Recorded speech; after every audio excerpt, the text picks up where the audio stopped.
प्रधानमन्त्री शेरबहादुर देउबा पर्सि शुक्रबार भारतको औपचारिक भ्रमणमा जाँदैछन्। शनिबार हैदराबाद हाउसमा उनले भारतीय समकक्षी नरेन्द्र मोदीसँग द्विपक्षीय वार्ता गर्नेछन्। त्यस क्रममा उनले उठाउनुपर्ने एजेन्डाबारे बहस भइरहेको छ। उनले भारत समक्ष उठाउनुपर्ने एजेन्डा जति महत्त्वपूर्ण छन्, वार्तामा उनी कुन रूपमा प्रस्तुत हुन्छन् भन्ने पनि उत्तिकै महत्त्वपूर्ण छ। दुई देशको सम्बन्ध केलाउँदा प्राय नेपाललाई भारत निर्भर भन्ने गरिएको छ, तर यही नै वास्तविकता भने होइन। नेपालका लागि भारत जति महत्त्वपूर्ण छ, भारतका लागि पनि नेपाली बजार र यहाँको स्रोत उत्तिकै रणनीतिक महत्त्वको छ। अर्थात् नेपालबाट भारत लिने मुलुक मात्र होइन, दिने मुलुक पनि हो। भारत र नेपालको सम्बन्ध केलाउन अन्तर्राष्ट्रिय व्यापार सबैभन्दा महत्त्वपूर्ण कडी हो। नेपालले 60% हाराहारी आयात भारतबाट गर्छ। हाम्रो यो हदको निर्भरता हुनुको अर्थ भारतको विशाल बजार बन्नु पनि हो। अमेरिका, संयुक्त अरब, चीन, नेदरल्यान्ड्स, जर्मनी, श्रीलङ्का र सिङ्गापुरपछि भारतका लागि 8औं ठुलो निर्यात बजार नेपाल नै हो। नेपालले भारतीय सामानको आयात कटौती गरिदियो भने हामीलाई मात्रै होइन, भारतलाई पनि ठुलै घाटा लाग्छ। गएको फागुनसम्म मात्रै नेपालले भारतबाट 8 खर्ब रुपियाँको वस्तु आयात गरेको छ। यो कुल आयातको 61% हो। नेपाल र भारत सम्बन्धको अर्को पाटो हो रेमिटेन्स। सन् 2020 देखि विश्वव्यापी रेमिटेन्सको केन्द्र पूर्वी एसिया र प्रशान्त क्षेत्रबाट दक्षिण एसियामा सरेको छ। भारत अहिले पनि संसारकै सबैभन्दा बढी रेमिटेन्स भित्राउने मुलुक हो। योभन्दा गजब कुरा त भारतमा रेमिटेन्स पठाउने प्रमुख राष्ट्रहरूको सूचीमा नेपाल 7औं नम्बरमा पर्छ। भारतले बेलायत र क्यानाडाकै हाराहारीमा नेपालबाट रेमिटेन्स लगिरहेको छ। यसैको अर्को पाटो चाहिँ नेपालले भारतबाट जति रेमिटेन्स भित्राउँछ, त्यसको 3 गुणा बढी रेमिटेन्स नेपालबाट भारत गइरहेको छ। प्यू रिसर्च सेन्टर नामक एउटा अमेरिकी संस्थाले 5 वर्ष अघि नै भारतबाट नेपालमा वार्षिक $1 अर्ब रेमिटेन्स भित्रिने, तर नेपालबाट भारतमा $3 अर्ब रेमिटेन्स गइरहेको तथ्याङ्क सार्वजनिक गरेको थियो। अवस्था अहिले पनि यस्तै छ। यसको अर्थ वार्षिक 3.25 खर्ब रुपियाँ हाराहारीको रेमिटेन्स नेपालबाट भारत गइरहेको छ। भारतमा न्यून स्तरको आम्दानी गर्ने नेपालीहरू कार्यरत छन्, तर नेपालमा कयौं ठूला कम्पनीको व्यवस्थापकदेखि थुप्रै पेसामा कार्यरत दक्ष कामदार पनि भारतीय छन्। नेपालमा भारतीय नागरिकका व्यवसाय पनि त्यत्तिकै फस्टाएका छन्। अन्तर्राष्ट्रिय व्यापारमा वस्तु मात्रै होइन, सेवाको पनि उत्तिकै महत्त्व छ। यस हिसाबले पनि भारतका लागि नेपाल ठुलै महत्त्व राख्ने मुलुक हो। नेपालीहरूले स्वास्थ्य उपचारदेखि शिक्षाका लागि समेत भारतमा ठुलो पैसा खर्च गरिरहेका छन्। भारतमा उच्च तहका शैक्षिक संस्थामा अध्ययनरत विद्यार्थीमा सबैभन्दा बढी नेपाली छन्। केही वर्ष अघिको तथ्याङ्क हेर्ने हो भने कुल विदेशी विद्यार्थीको 25% नेपाली रहेको देखिन्छ। यसमा कति रकम खर्च भइरहेको छ भन्ने एकिन तथ्याङ्क त उपलब्ध छैन, तर नेपालले सेवाका क्षेत्रमा पनि ठुलो आकारमा रकम भारत पठाइरहेको छ भन्न सकिन्छ। भारतका लागि नेपाल बढी महत्त्व राख्ने अर्को पाटो चाहिँ प्राकृतिक स्रोत हो। 8 वर्ष अघि भारतीय प्रधानमन्त्री नरेन्द्र मोदी नेपाल आएका बेला पानी र जवानी पहाडमा अडिन्न भनेका थिए। त्यही बेला पञ्चेश्वरमा संसारकै दोस्रो ठुलो बाँध बनाएर महाकालीको पानी पश्चिम फर्काउने र यमुनाको समेत पानी मिसाएर राजस्थान र गुजरातसम्म फैलिएको विशाल थार मरुभूमिलाई हरियाली बनाउने योजना अघि सारे। यो विवादित योजना छाड्ने हो भने पनि भारतमा खानेपानी र सिँचाइका लागि नेपालको जलस्रोत सबैभन्दा महत्त्वपूर्ण छ। भविष्यमा यो महत्त्व अझै बढ्नेछ। जलवायु परिवर्तनसँग लड्न भारतले जनाएको अन्तर्राष्ट्रिय प्रतिबद्धता पूरा गर्न नेपाली जलविद्युतको महत्त्व पनि उत्तिकै बढी छ। नेपालमा जलाशययुक्त आयोजनाहरू बनाउँदा भारतले अरू धेरै फाइदा पाउँछ। वर्षामा बाढी नियन्त्रण र हिउँदमा पानी अभाव टार्न सजिलो हुन्छ। यसले नेपाल भारतसँग लिने मात्रै होइन, धेरै चिज दिने मुलुक पनि हो भन्ने दर्शाउँछ। विनय बन्जारा, ग्यालेक्सी फोके, काठमाडौँ। भारतका लागि नेपाल यति महत्त्वपूर्ण हुँदाहुँदै भारतमा श्रम गर्ने नेपाली पाइलै पछि अपमान र शोषण बेहोर्छन्।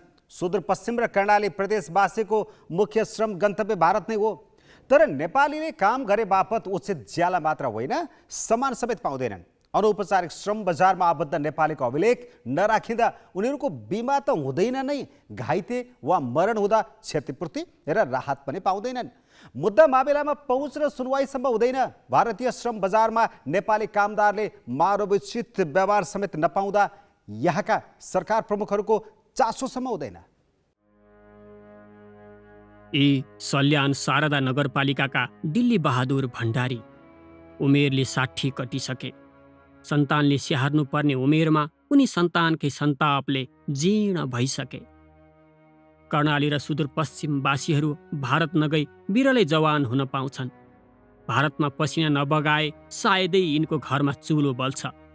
यस्तै नियतिका भागीदार थिए उनका छोरा जितु भण्डारी। उमेरमै भारत भासिएका जितु दसैँ तिहारमा मात्र घर हुन्थे, अरू बेला भारतमै पसिना बगाउँथे। जितुको कमाईमा आश्रित परिवार त्यति बेलासम्म खुसी थियो जति बेला उनी सकुशल रहेको खबर आउँथ्यो। अहिले भण्डारी परिवार आँसुमा डुबेको छ। जितु कामकै सिलसिलामा भारतमा दुर्घटनामा परेपछि भण्डारी परिवारको खुसी छिनियो।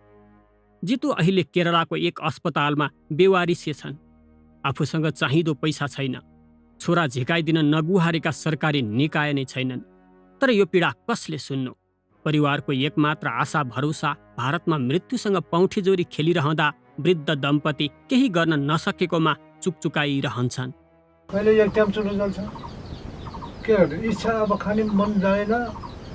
आत्मा रहेको रहेछ, खाने कसरी, पकाउने कसरी, के गरौँ के नगरौँ। हाम्रो त यो पानीको तालमा, पानीको पोखरीमा गएर माछी अटे जस्तै भइसक्यो। भारतको सस्तो र असुरक्षित श्रमले दपेटेका पात्र हुन् दैलेख महाबुका गणेश नेपाली। घरको चुलो जगाउन र परिवारको मुखमा माड लगाउन 24 वर्षकै उमेरमा भारत हल्द्वानीको काठ गोदाममा पुगेका उनले कमाएनन्, बरु अङ्गै गुमाएर रेत्तो हात फर्कनु पर्यो। 2070 सालमा सडक दुर्घटनामा खुट्टा गुम्यो। क्षतिपूर्ति त कता हो कता, मालिकले उपचार खर्च समेत दिएनन्। आफन्तको दयामायामा जिन तिन प्राण जोगाएका उनी अहिले परिवार पाल्नकै लागि कठिन श्रममा जोतिएका छन्। म देवालमा टेकेँ, ट्र्याक्टरले पनि हुँ हान्यो। हानिसकेपछि मेरो अवस्था कोहीले गर्दिनँ। त्यहाँ त्यो गाडीको नम्बर पनि राख्दिनँ, कसैले केही पनि गर्दिनँ। त्यहाँ राजमाले केही पनि पाएन त्यतिखेरै। मैले अनि घरबाट त्यसै आफ्नै यही बोलले नै मैले जिन्दगी बचाएर घरमा आएर। सुर्खेतको वीरेन्द्रनगर 5 का 25 वर्षीय गणेश बैगारले पनि भारतमा श्रम गर्न गए बापत सर्वस्व नै गुमाएका छन्। सडक दुर्घटनामा उनका सपना मात्रै छिमलिएनन्, उपचारमा सर्वस्व सिद्ध्याउनु पर्यो। आफन्तको सहयोगमा जसोतसो नेपाल फर्किएका उनको थाप्लामा अझै 6 लाख ऋण छ। गाडी एक्सिडेन्ट भयो, ठुलो भिरबाट खस्यो। अनि खस्दाखेरि ड्राइभर चाहिँ को मृत्यु भयो। म चाहिँ अब मृत्युकै मुखमा पुगेको मान्छे, तर चाहिँ म बाँचेँ। बाँच्दाखेरि मेरो नि नाजुक ठाउँमा अब चोट लाग्यो। एक दिन एउटा चेन्जिङ गरेँ नि, एउटा एक दिन गर्छन् बिरामी छ भनेर। अब के गर्ने, आफ्नो मान्छे गयो भने हेर्ने। उहाँ अब पैसाको आवश्यकता थियो। पहिले 3 लाख रुपियाँ अब बुझाउनु पर्छ, अनि त्यसपछि बल्ल अपरेसन हुन्छ। सिधै भन्दाखेरि घरको अवस्था कम हुँदाखेरि त्यस्तै दुःख पाइयो भनौँ। थोरै वेतनमा कठिन काम पार गरेर नेपालीले जेन तिन पैसा बचाउँछन्, घरको गर्जो टार्छन्। भारतमा पैसा कमाउन कहाँ सजिलो छ र? पाइलै पछि ताडना सहनुपर्छ। न्याय निसाब पाउन उस्तै मुस्किल। यस्तै विदारक घटनाका साक्षी हुन् दयाराम सुनार। गुजरातमा नेपाली कामदारको बालक बच्चाको हत्या भयो। गेटमा खेल्दै गरेका बच्चा साहुले किचेर मारिदिएको घटनाको साक्षी हुन् उनी। तर ती नेपालीले कयौं दिन अड्डा अदालत धाउँदा पनि न्याय पाएनन्, बरु अनेक हन्डर र खप्की खानु पर्यो। अत उनी भारतीयबाट खेप्नुपर्ने अमानुषिक ताडना नेपालका सरकार प्रमुखको भ्रमणमा उठ्नुपर्ने बताउँछन्। त्यहाँपछि मेरा उहाँ रुँदै आयो, नजदिक पडोसी थियो। मेरा उहाँ रुँदै आयो, दाइ यस्तो यस्तो भयो भनेर। मैले नेपाली दाजुभाइहरूलाई 10-12 जना केटाहरूलाई कट्ठा गरेर गएँ त्यहाँ त्यसको फ्ल्याटमा।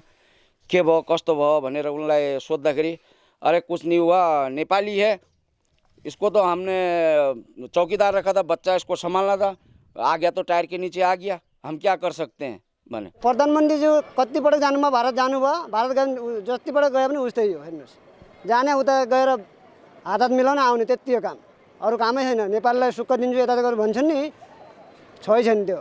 बैतडीकी धनस्वरी बिकको पीडा सुन्दा झन आङ सिरिङ्ग हुन्छ। गत पुसमा घरको गर्जो टार्न भारत पुगिन्। सेठको घरमा काम गर्न थालिन्। सेठले राति राति काममा बोलाउन थालेपछि जब इन्कार गरिन् अनि 2 महिनाको तलब समेत नदिई कामबाट निकालिन्।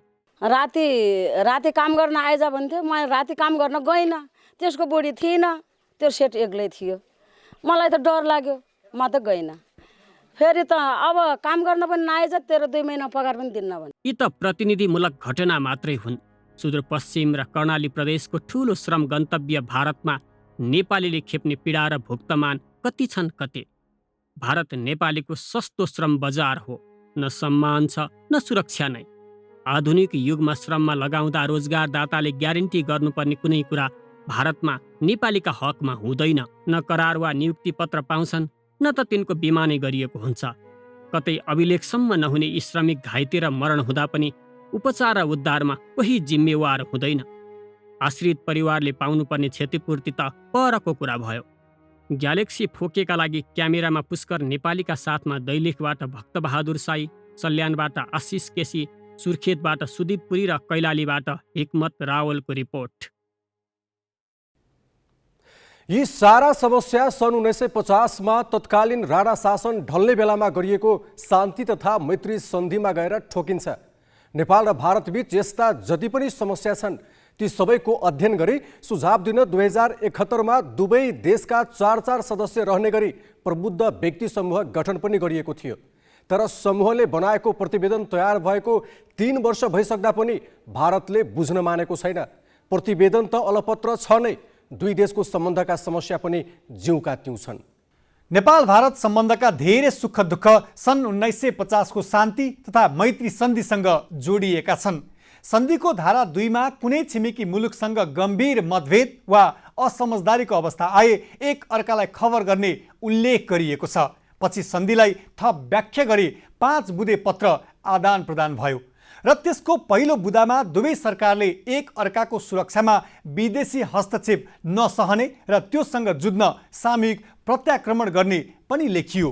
त्यसयता भारतले कुनै न कुनै रूपमा नेपालको विदेश र सुरक्षा नीति आफ्नो छातामुनि राख्न चाहेको देखिन्छ। नेपालको प्राकृतिक स्रोत वा औद्योगिक योजना विकासमा विदेशी सहायता लिँदा पनि भारतलाई प्राथमिकतामा दिनुपर्नेदेखि औद्योगिक र आर्थिक विकासमा एक अर्काका नागरिकलाई प्राथमिकता दिने पत्रमा उल्लेख छ। अझ बसोबास, सम्पत्ति खरिद, व्यापार र वाणिज्यमा सहभागिता वा आवत जावतका लागि एक अर्का नागरिकलाई राष्ट्रिय व्यवहार गर्ने सन्धिको धारा 7 मा उल्लेख छ। यही कारण राहदानी र प्रवेश आज्ञा नचाहिने गरी एक अर्का देशमा आवागमन त सहज भएको छ, तर श्रमिकलाई न्यूनतम सम्मान, सुरक्षा र पारिश्रमिकको ग्यारेन्टी नगरिँदा भारतमा श्रम बगाउने ठूलो नेपाली समुदाय ठगिएको छ। यस्तै नेपालले आफ्नो सुरक्षाका लागि हात हतियार भित्र्याउँदा पनि भारतको सल्लाह लिनुपर्ने सन्धिको व्यवस्थाले पनि दुई सार्वभौम मुलुक बीच असमान दृष्टिकोण राख्छ। यस्तै भारतले नेपाल तर्फबाट हुने आवागमनसँग सुरक्षा चासो व्यक्त गरिरहेको छ। यी र यस्ता समस्याको समग्र अध्ययन गरी समाधानका उपाय सुझाउन 2068 कार्तिकमा तत्कालीन प्रधानमन्त्री बाबुराम भट्टराई भारत भ्रमणमा जाँदा विज्ञ समूह अर्थात् इपिजी गठन गर्ने सहमति भएको थियो। त्यसको 3 वर्षपछि 2071 साउनमा भारतका प्रधानमन्त्री नरेन्द्र मोदीको नेपाल भ्रमणका बेला दुवैतिर 4 सदस्य रहने गरी इपिजी गठन गर्ने टुङ्गो लाग्यो र त्यसको कार्यकाल 2 वर्ष तोकियो। त्यसै अनुसार नेपालले 2071 पुस अन्तिम साता र भारतले फागुन 8 गते समूहमा आफ्ना सदस्य घोषणा गर्यो। नेपालबाट पूर्व परराष्ट्र मन्त्री भेषबहादुर थापाको संयोजकत्वमा पूर्व मन्त्री निलाम्बर आचार्य, सांसद राजन भट्टराई र पूर्व प्रशासक सूर्यनाथ उपाध्याय समितिमा राखिए। भारतले सांसद भगत सिंह कोसियारीको संयोजकत्वमा पूर्व राजदूत जयन्त प्रसाद, प्राध्यापक बीसी उप्रेती र प्राध्यापक महेन्द्र पी लामा रहेको समूह बनायो। समूहले संयुक्त प्रतिवेदन तयार गरी दुवै सरकारलाई बुझाउन खोज्दा भारतीय प्रधानमन्त्री मोदीले समय नै दिएनन्। अहिलेसम्मै प्रतिवेदन अलपत्र छ। यसै सन्दर्भमा इपिजीको प्रतिवेदन किन अलपत्र परेको होला भनेर हामीले नेपाल भारत प्रबुद्ध व्यक्ति समूहका पूर्व सदस्य तथा पूर्व सांसद राजन भट्टराईलाई सोधेका छौँ। 2 वर्षको कार्यक्षेत्राधिकार दिएर यसलाई चाहिँ तयार गर्न लगाइयो। प्रधानमन्त्रीको तहबाट गरिएका 2-2वटा प्रधानमन्त्रीले प्रतिबद्धता जाहेर गरेका 2टा ठुला मेजर पार्टी भारतका संलग्न भएको, नेपालका पनि 3-4 जना प्रधानमन्त्री संलग्न भएर यसरी गरिएको व्यवस्थालाई व्यवस्था गर्ने कुराले हैन भारतले अरू विषयमा चाहिँ उसले गरेका कुरामा कति विश्वास गर्न सकिन्छ भन्ने एउटा प्रश्न, जबरजस्त प्रश्न उठेको छ नेपालमा।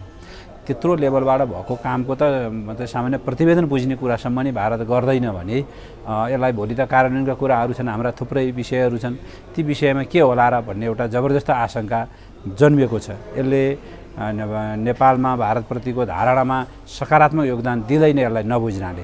त्यसो भएको हुनाले हामीले यो कुरा भारतीय पक्षलाई बुझाउन सक्नुपर्छ कि प्रतिवेदन बुझौँ, त्यसपछि यसलाई कार्यान्वयनको पाटोमा जानु अगाडि त फेरि दुईटा सरकार बसेर सहमति गर्नुपर्छ।